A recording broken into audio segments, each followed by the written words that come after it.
അപ്പോൾ എല്ലാവർക്കും നമസ്കാരം. ഇന്ന് നമ്മൾ വളരെ ഈസി ആയിട്ട് എന്നാലും നമ്മുടെ വീട്ടിലൊക്കെ ചെയ്യാൻ പറ്റുന്ന സാധാരണ രീതിയിൽ ഉണ്ടാക്കാൻ പറ്റുന്ന ഒരു തരം ബിസ്ക്കറ്റാണ് നമ്മൾ ഉണ്ടാക്കുന്നത്. അത് വളരെ ഹെൽത്തിയാണ്. കാരണം നമ്മൾ ഉപയോഗിക്കുന്നത് മൈദയല്ല, ഗോതമ്പ് പൊടിയാണ് നമ്മൾ ഉപയോഗിക്കുന്നത്. മാത്രമല്ല നമുക്ക് ഓവൻ ഇല്ലെങ്കിലും ബീറ്റർ ഇല്ലെങ്കിലും ഒക്കെ തന്നെ നമുക്ക് തയ്യാറാക്കാൻ പറ്റുന്ന നല്ലൊരു ബിസ്ക്കറ്റാണിത്. ഇത് നാട്ടിൻപുറത്തൊക്കെ ഉണ്ടാക്കുന്ന ഒരു ടൈപ്പാണ്. അപ്പോൾ നമ്മൾ ഇവിടെ ഒരു കുറച്ച് വെള്ളം എടുത്ത് വെച്ചിട്ടുണ്ട്. ഒരു കപ്പോളം വെള്ളമുണ്ട്. അത് നല്ല ചൂടായിട്ടിരിക്കുന്ന വെള്ളമാണ്. അതിലേക്ക് നമ്മൾ ആവശ്യത്തിനുള്ള പഞ്ചസാര ചേർത്ത് കൊടുക്കുകയാണ്. അപ്പോൾ ഇത് നമ്മൾ പഞ്ചസാര പൊടിയാണ് ഉപയോഗിക്കുന്നതെങ്കിൽ ഇങ്ങനെ ചെയ്യേണ്ട ആവശ്യമില്ല. അല്ലാതെ തന്നെ നമുക്ക് ഡയറക്റ്റ് നമ്മുടെ ഗോതമ്പ് പൊടിക്കകത്തോട്ട് ചേർത്ത് കൊടുക്കുക. ഇതിപ്പോൾ നമ്മൾ പഞ്ചസാര പൊടിയല്ല, നമ്മളിങ്ങനെ കല്ല് പോലെ ഇരിക്കുന്നില്ലേ, അത്രയും ആയതുകൊണ്ടാണ് നമ്മൾ വെള്ളത്തിലേക്ക് കലക്കുന്നത്. ഇതിൻ്റെ കട്ടയൊന്നും ഇല്ലാതാക്കി എടുത്തതിന് ശേഷം നമുക്ക് ഇതൊന്ന് തണുപ്പിക്കണം. തണുപ്പിച്ചതിന് ശേഷം വേണം നമ്മുടെ ബാക്കി പരിപാടികൾ ചെയ്യാനായിട്ട്. അപ്പം ഞാനതൊന്ന് റെഡിയാക്കി എടുക്കട്ടെ. അപ്പം നമ്മുടെ പഞ്ചസാര പാനിയൊക്കെ റെഡിയാക്കി വെച്ചിട്ടുണ്ട്. നമ്മളത് ആറിച്ച് എടുത്ത് വെച്ചിരിക്കുകയാണ്. അത് ഒത്തിരി അങ്ങ് കുറുക്കി എടുക്കുകയൊന്നും വേണ്ട, നൂൽപ്പരുവൊന്നും ആക്കണ്ട. അതൊന്ന് ഡൈല്യൂട്ട് ചെയ്ത് എടുത്താൽ മാത്രം മതിയെ. ഇനി നമ്മൾ എടുത്തിരിക്കുന്നതെന്ന് പറഞ്ഞാൽ നമ്മുടെ ഗോതമ്പ് പൊടിയും റവയും കൂടിയാണ്. കുറച്ച് മതി റവ. അപ്പോൾ ഈ ഗോതമ്പ് പൊടിയും റവയും കൂടെ എടുക്കുമ്പം ഇതിൻ്റെ ഒരു കണക്കെന്ന് പറഞ്ഞാൽ നമ്മൾ ഗോതമ്പ് പൊടി ഇപ്പോൾ 2 കപ്പാണ് എടുക്കാൻ ഉദ്ദേശിക്കുന്നതെങ്കിൽ റവയും ഗോതമ്പ് പൊടിയും കൂടെ വരുമ്പം 2 കപ്പ് അയച്ചാൽ മതി. അപ്പോൾ ആ രീതിയിലാണ് നമ്മൾ എടുക്കേണ്ടത്. വളരെ കുറച്ച് ക്വാണ്ടിറ്റി മാത്രം, 1 ടേബിൾ സ്പൂണോ 2 ടേബിൾ സ്പൂണോ മാത്രമാണ് നമ്മൾ റവ എടുക്കുന്നത്. അപ്പോൾ നമ്മൾ അതും കൂടെ റവയും കൂടെ ഇതിലേക്ക് തന്നെ ചേർത്ത് കൊടുക്കാം. അതിനുശേഷം നമുക്ക് അത്യാവശ്യമായിട്ട് വേണ്ടൊരു കാര്യം എന്ന് പറഞ്ഞാൽ നെയ്യാണ്. നമ്മൾ എത്ര ഇതാണ് എടുത്തിരിക്കുന്നതെന്ന് വെച്ചാൽ ഇതൊന്ന് നനഞ്ഞ് കിട്ടുന്ന പരുവത്തിൽ വേണം നമ്മൾ ഈ പൊടിയില്ലേ, ഈ പൊടിയെല്ലാം കൂടെ ഒന്ന് നനഞ്ഞ് കിട്ടണം. അതാണ് നമ്മുടെ റവയുടെ ഈ ഗോതമ്പ് പൊടിയുടെയും കൂടെ കണക്കിൽ വരുമ്പം നെയ്യുടെ ആവശ്യം എന്ന് പറയുന്നത്. അപ്പം ഓരോ പൊടിക്കും വ്യത്യസ്തമായ അളവിലാണല്ലോ, അതുകൊണ്ടാണ് നമ്മൾ ആ ഒരു രീതിയിൽ പറയുന്നത്. അപ്പം റൂം ടെമ്പറേച്ചറിൽ വെച്ച് നെയ്യ് ഒഴിച്ചു കൊടുക്കുക. എന്നിട്ട് കുറേശ്ശെ ആയിട്ട് അതൊന്ന് ഇളക്കി യോജിപ്പിക്കുകയാണ്. അപ്പോൾ ഇതൊന്ന് യോജിപ്പിച്ച് റെഡിയാക്കി എടുക്കട്ടെ. ആദ്യത്തെ പരിപാടി അതാണ്. നമ്മളിത് ഒത്തിരി അങ്ങ് ബലം കൊടുത്ത് കുഴയ്ക്കരുത്. ആദ്യം തന്നെ ജസ്റ്റ് ഇങ്ങനെ നമ്മൾ തിരുമി എല്ലായിടത്തും ആക്കത്തില്ലേ, ആ ഒരു രീതിയിൽ മാത്രമേ ആക്കാവേ. അല്ലെങ്കിൽ അതിൻ്റെ ആ ഒരു പൊടിയുടെ ഒരു ടെക്സ്ചറൊക്കെ അങ്ങ് മാറും. എന്നിട്ടുണ്ടല്ലോ എന്ത് ചെയ്യണമെന്ന് വെച്ചാൽ നമ്മുടെ നെയ്യ് മതിയോന്ന് അറിയാൻ വേണ്ടിയിട്ട് ഇങ്ങനെ കയ്യിലെടുത്തിട്ട് പിടിച്ച് നോക്കുമ്പോൾ ഇങ്ങനെ ഉണ്ടയായിട്ടിരിക്കണം. പക്ഷേ ഇത് നമ്മൾ കുറച്ചും കൂടെ വേണം, എന്നാലേ അത് ശരിക്കും ഉണ്ടയാകത്തുള്ളൂ. അപ്പോഴേ അത് ആ ഒരു പരുവാണ് നമുക്ക് വേണ്ടത്.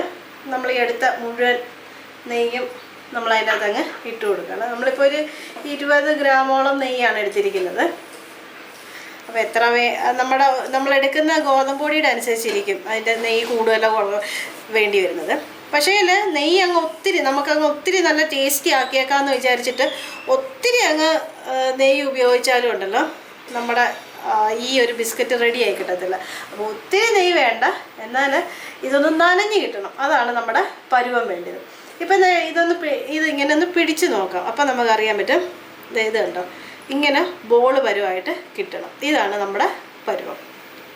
അപ്പം നമ്മുടെ നെയ്യുടെ അളവ് കറക്റ്റായിട്ടുണ്ട്. ഇനി നമ്മൾ കുറേശ്ശെ നമ്മൾ നമ്മുടെ പഞ്ചസാര പാനിയില്ലേ, അത് ഇതിലേക്ക് ഒഴിച്ചു കൊടുത്ത് നമുക്കൊന്ന് ഇളക്കിയെടുക്കണം. അപ്പോൾ നമ്മൾ 1 പിഞ്ച് ഉപ്പ് പൊടിയും കൂടെ ചേർക്കുകയാണ്, ടേസ്റ്റ് ബാലൻസ് ചെയ്യാൻ വേണ്ടിയിട്ട്. ശേഷം എല്ലായിടത്തും ഒന്ന് ആ ഉപ്പും നെയ്യും എല്ലാം ഒന്ന് പിടിപ്പിച്ചെടുക്കണം. നമ്മൾ ആദ്യം തന്നെ ഉപ്പ് പൊടി ഇട്ട് കൊടുക്കാമെന്ന് വെച്ചാൽ ആ നെയ്യിൽ തന്നെ ഇതിലൊന്ന് ആ ഒരു നനവ് കിട്ടണം. അതുകൊണ്ടാണ് നമ്മൾ ആദ്യം തന്നെ ഉപ്പ് പൊടി ചേർത്ത് കൊടുക്കുന്നത്. ഇനി നമ്മൾ ഇത് വേണമെങ്കിൽ നമ്മുടെ തണുപ്പിച്ച് വെച്ചിരിക്കുന്ന പഞ്ചസാര പാനിയില്ലേ, അത് ചേർത്ത് കൊടുക്കാവേ. ഇത് പഞ്ചസാര പാനിക്ക് പകരം നമ്മുടെ ശർക്കര പാനി വേണമെങ്കിലും ഉപയോഗിക്കാം, ശർക്കര പൊടിയായിട്ടും ഒക്കെ വേണമെങ്കിലും നമുക്ക് ഉപയോഗിക്കാം. ഇപ്പോൾ പഞ്ചസാര പൊടിയായിട്ടാണെങ്കിൽ ഈ വെള്ളം അല്ലാതെ നമ്മൾ ചേർത്താച്ചാൽ മതി. ഇനി വെള്ളത്തിന് പകരം പാല് ചേർത്താലും നല്ലതായിരിക്കും. പാലിൻ്റെ ടേസ്റ്റൊക്കെ ഇഷ്ടമുള്ളവർക്കൊക്കെ അങ്ങനെ വേണമെങ്കിലും ചെയ്യാവുന്നതാണ്. നമ്മളിത് ഇനി കുഴച്ചെടുക്കാം. നമ്മൾ ഈ ചപ്പാത്തിക്കും പൂരിക്കൊക്കെ കുഴക്കത്തില്ലേ ആ ഒരു പരുവത്തിൽ. ചപ്പാത്തിയുടെ അത്രയും അങ്ങ് ഒരു വെള്ളം വേണ്ട, പൂരിയുടെ ഒരു പരുവം അത് മതിയേ. അപ്പം നമ്മുടെ മാവൊക്കെ റെഡി ആയിട്ടുണ്ട്. നമ്മൾ ഒത്തിരി നേരം കുഴക്കേണ്ട ആവശ്യമൊന്നുമില്ല. നമ്മൾ ആ ഉള്ള വെള്ളത്തിൽ നമ്മൾ കുറേശ്ശെ ചേർത്ത് നമ്മൾ കുഴച്ചെടുത്തിട്ടുണ്ട്. അപ്പോൾ ഇനി ഇത് 15 മിനിറ്റ് നമ്മൾ റെസ്റ്റിന് വെക്കുകയാണ്. അതിനുശേഷം നമ്മൾ എടുത്ത് നോക്കാം. അപ്പോൾ എന്തെങ്കിലും വെള്ളമോ എന്തെങ്കിലും ആവശ്യമുണ്ടെങ്കിൽ ആ സമയത്ത് നമുക്ക് ഒന്നുകൂടെ ചേർത്തിട്ട് വീണ്ടും നന്നായിട്ട് കുഴച്ചെടുക്കാം. അപ്പോൾ ഇതിന് റെസ്റ്റ് ചെയ്യട്ടെ. ഇപ്പം നമ്മുടെ മാവൊക്കെ നല്ലതായിട്ട് റെസ്റ്റ് ചെയ്ത് സെറ്റായിട്ടുണ്ട്. ഇപ്പം ഇതൊന്ന് ഈ സമയത്ത് നോക്കുക. ഇതിന് ഇനിയും വെള്ളം വേണമെന്നുണ്ടെങ്കിൽ വീണ്ടും കുറച്ചുകൂടെ നമ്മുടെ പഞ്ചസാര പാനിയില്ലേ അത് തന്നെ ചേർത്ത് വീണ്ടും ഒന്നുകൂടെ കുഴച്ചെടുക്കുക. പക്ഷെ നമുക്കിപ്പോൾ ഇനി ഇതിന് ആവശ്യമില്ല. അപ്പോൾ നമ്മുടെ പൂരിയുടെയൊക്കെ ഒരു പരുവത്തിൽ തന്നെ നമുക്ക് സെറ്റായിട്ട് ഇട്ടിട്ടുണ്ട്. അപ്പോൾ നമുക്കിതൊരു പീസാക്കി എടുക്കാം. അതായത് 3 കഷ്ണമാക്കി എടുക്കാവേ. അതിന് ശേഷം നമുക്ക് ഒരു ചപ്പാത്തിയൊക്കെ പരത്തുന്ന കല്ലില്ലേ ആ കല്ലിലോട്ട് ചപ്പാത്തിയേക്കാളിലും കുറച്ചും കൂടെ കട്ടിക്ക് നമുക്കിതൊന്ന് പരത്തിയെടുക്കാം.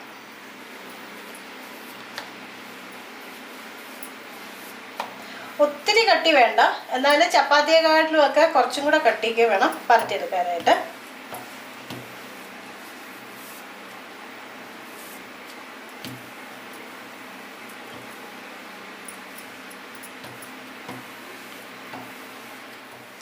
ഇപ്പം നമ്മൾ പരത്തി എടുത്തിട്ടുണ്ട്. ഇനി നമുക്ക് ഒരു പിച്ചാത്തി വെച്ചിട്ട് ഇതൊന്ന് മുറിച്ചെടുക്കാം. അപ്പോൾ ഏത് ഷേപ്പിൽ വേണമെങ്കിലും നമുക്ക് മുറിച്ചെടുക്കാം. ഡയമണ്ട് ഷേപ്പിൽ വേണമെങ്കിൽ മുറിച്ചെടുക്കാം, അല്ലെങ്കിൽ സ്ക്വയറിൽ മുറിച്ചെടുക്കാം. അതൊക്കെ നമ്മുടെ ഇഷ്ടത്തിന് വേണമെങ്കിൽ നമുക്ക് ഷേപ്പ് ചെയ്യാവുന്നേ ഉള്ളൂ. അപ്പം നമുക്ക് ഇതേപോലെ ഒരു കത്തി വെച്ചിട്ട് ആ ഒരു ഇഷ്ടമുള്ള ഷേപ്പിൽ നമ്മളങ്ങ് മുറിച്ചെടുത്തേച്ചാൽ മതി.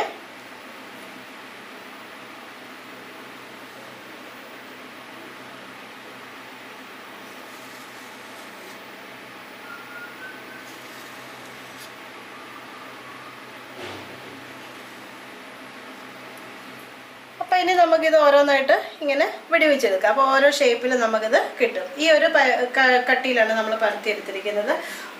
ചപ്പാത്തിയേക്കാളിലും കുറച്ചും കൂടെ കട്ടിയുണ്ട് ആ രീതിയിലാണ് പരത്തിയെടുത്തിരിക്കുന്നത്. അപ്പോൾ നമ്മൾ ഈ സമയത്ത് തന്നെ നമ്മൾ എണ്ണ ചൂടാകാനായിട്ട് വെച്ചിട്ടുണ്ട്. അപ്പോൾ എണ്ണ ചൂടായെന്ന് അറിയാനായിട്ട് ചെറിയൊരു പീസ് മാവ് എടുത്തിട്ട് ഇതിലേക്ക് ഇട്ട് കൊടുക്കുക.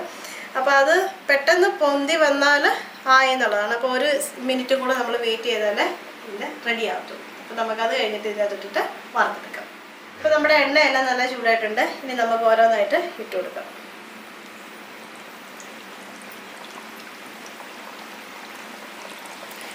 ഇത് താല്പര്യമെങ്കിൽ നമുക്ക് നെയ്യിലും വറുത്തെടുക്കാവുന്നതേ ഉള്ളൂ. അപ്പോൾ ഈ ചെറിയ തീയിൽ മീഡിയം ഫ്ലെയിമിൽ വേണം ഇത് വറുത്തെടുക്കാനായിട്ട്. എന്നാലേ ഇത് നന്നായിട്ട് വെന്ത് കിട്ടത്തുള്ളൂ.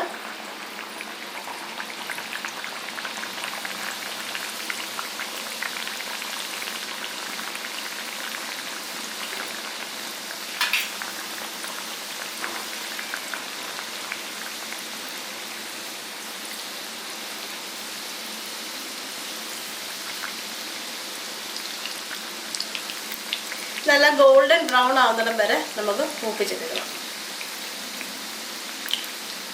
അപ്പം നമ്മൾ തിരിച്ചും മറിച്ചും ഇട്ട് ഗോൾഡൻ ബ്രൗൺ ആക്കി എടുക്കണം. അതിന് ശേഷം നമുക്ക് കോരിയെടുക്കാനുള്ള പരുവാകും. അപ്പം നമ്മൾ ഇപ്പം നല്ല ബോൾ പോലെ നല്ല വീർത്ത് വന്നിട്ടുണ്ട്. അതുകൊണ്ടാണ് നമ്മൾ തീരെ കനം കുറച്ച് പരത്തരുതെന്ന് പറയുന്നത്. അങ്ങനെ വന്നാലേ അതിൻ്റെ ഒരു കാണാനും ഭംഗിയുള്ളൂ. അപ്പം നമുക്കിനി ഇത് കോരിയെടുക്കാവേ. ഇതാണ് ആ ഒരു പരുവം. ഇതിന് ഇരിക്കുമ്പോൾ അതിന് കുറച്ചും കൂടെ ഒരു ബ്രൗൺ നിറം കൂടെ കൂടും. കാരണം അതുകൊണ്ട് ഈ ഒരു പരുവത്തിൽ തന്നെ കോരിയെടുക്കുക. അപ്പം നമുക്കിതുപോലെ തന്നെ ബാക്കിയെല്ലാം തന്നെ വറുത്തെടുക്കാവേ. അപ്പം നമ്മൾ നല്ല റെഡി ആയിട്ട് വറുത്തെടുത്തിട്ടുണ്ട്. നമുക്കിതൊന്ന് വെച്ച് കൊടുക്കാം. നല്ല കിടുക്കാച്ചി സാധനമാണ്. അധികം നമ്മുടെ ആവശ്യത്തിന് മാത്രമുള്ള മധുരമൊക്കെ ഉപയോഗിച്ചാൽ മതി. അല്ലാതെ ഒത്തിരി മധുരം വേണ്ട. നമ്മൾ കടയിൽ നിന്നൊക്കെ മേടിക്കുന്ന ബിസ്ക്കറ്റിനേക്കാളും വളരെ ഹെൽത്തിയാണ്. നല്ലതായിട്ട് വെന്തിട്ടുമുണ്ട്. ആ നെയ്യുടെയൊക്കെ ഉള്ളതുകൊണ്ടുണ്ടല്ലോ നല്ല കിടുക്കാച്ചി മണമുണ്ട്, ടേസ്റ്റുണ്ട്. മധുരം അധികം വേണമെന്നില്ല. ഇച്ചിരി കുട്ടികൾക്കൊക്കെ കൊടുക്കുമ്പോൾ കുറച്ചും കൂടെ മധുരം വേണമെന്നുണ്ടെങ്കിൽ കുറച്ചും കൂടെ കൂടുതൽ ഇടാം. പക്ഷെ ഒത്തിരി മധുരമായി കഴിഞ്ഞാൽ നമ്മുടെ ഈ സാധനം പൊട്ടിപ്പോകും. ഇപ്പം ഇതൊന്നും പൊട്ടാതെ നമുക്ക് കിട്ടിയിട്ടില്ലേ. അപ്പോൾ അത് പൊട്ടാതെ കിട്ടണമെന്നുണ്ടെങ്കിൽ അധികം മധുരം ഇല്ലെങ്കിൽ മാത്രമേ ഇത് പൊട്ടാതെ കിട്ടത്തുള്ളൂ, അല്ലെങ്കിൽ ഇത് ഇങ്ങനെ വിണ്ട് കീറി അങ്ങ് പോകും. അതുകൊണ്ടാണ് നമ്മൾ ഒത്തിരി മധുരം ചേർക്കാത്തത്. അപ്പോൾ ഇത് നല്ല കിടുക്കാച്ചി സാധനമാണ്, എല്ലാവരും ഒന്ന് ട്രൈ ചെയ്ത് നോക്കുക. നമുക്ക് 4 മണിക്കൊക്കെ ആയിട്ട് നമ്മുടെ വീട്ടിലെടുക്കുകയും ചെയ്യാം. ഇത് ഇങ്ങനെ ക്രിസ്പി ആയിട്ടിരിക്കുന്നുണ്ട്, നമുക്ക് സ്റ്റോർ ചെയ്ത് വെക്കാനും സാധിക്കുന്നതായിരിക്കും. അപ്പോൾ ഇതെല്ലാവരും ഒന്ന് ചെയ്ത് നോക്കിയിട്ട് അഭിപ്രായം ഒന്ന് പറയുക. കിടുക്കാച്ചി സാധനമാണ്. പിന്നെ ഇതുവരെ നമ്മുടെ ചാനൽ സബ്സ്ക്രൈബ് ചെയ്തിട്ടില്ല, ചാനൽ ഒന്ന് സബ്സ്ക്രൈബ് ചെയ്യണേ. തൊട്ടടുത്തുള്ള ബെല്ലൈക്കണില്ലേ, അതും കൂടെ ഒന്ന് ഓൺ ചെയ്യണം. അപ്പോൾ നമ്മളിടുന്ന എല്ലാ വീഡിയോകളുടെയും നോട്ടിഫിക്കേഷൻ അപ്പോൾ തന്നെ മൊബൈലിൽ കിട്ടുന്നതായിരിക്കും. അപ്പോൾ അതൊന്ന് കാണുക കൂടി ചെയ്യണേ. പിന്നെന്താ, നമ്മൾ നല്ല വ്യത്യസ്തമായ മറ്റൊരു റെസിപ്പിയുമായിട്ട് നാളെ വരുന്നതായിരിക്കും. അപ്പോൾ എല്ലാവർക്കും ബൈ ബൈ.